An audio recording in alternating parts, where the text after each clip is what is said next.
selalu panas lah. Itu yang rasa rimas tu. So Farah hari ni datang isu apa? Rambut gogo. Okey, ada lagi tak isu lain? Ada kegayatan. Awak cuci rambut setiap berapa hari? Sehari 2 kali. Dengan shampoo? Shampoo. Tapi still gatal. Ya betul. 2 kali cuci rambut tu is a bit excessive jugalah. Dia akan menyebabkan kulit kepala kita ni jadi overly dry, sangat kering. Bila kering pun boleh menyebabkan gatal. Bekerja sebagai apa? Dekat bahagian F&B. Memang selalu panas lah. Ya.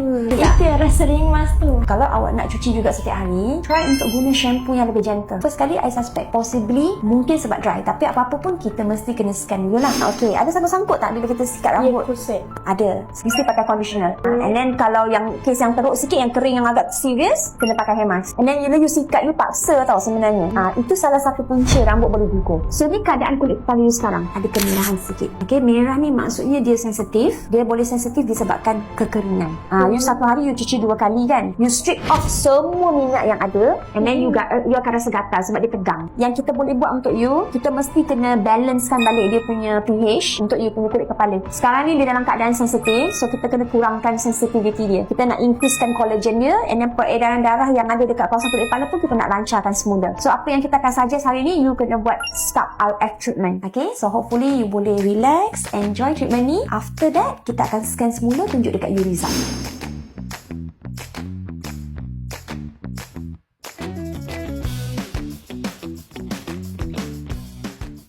Okay, sebelum tu kita tunjuk dulu awak punya sebelum. Okay, yang paling penting yang kita tengok kat sini adalah kering. Kering dan kemerahan. Selepas kita scan tadi, kalau awak tengok, kawasan permukaan kulit kepala awak ni dah tak ada kekotoran, tersumbat memang dah tak ada lah. Disebabkan kulit kepala awak jenis yang kering juga.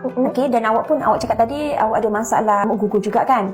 Saya akan bagi awak ni. Tonic ni percuma untuk awak guna dekat rumah. So, bila you ada pakai spray tonic ni, so kulit kepala you takkan jadi terlalu kering. Kalau betul-betul you nak orang kata merangsang balik collagen, nak sihatkan kulit kepala, at least sebulan mesti kena buat sekali.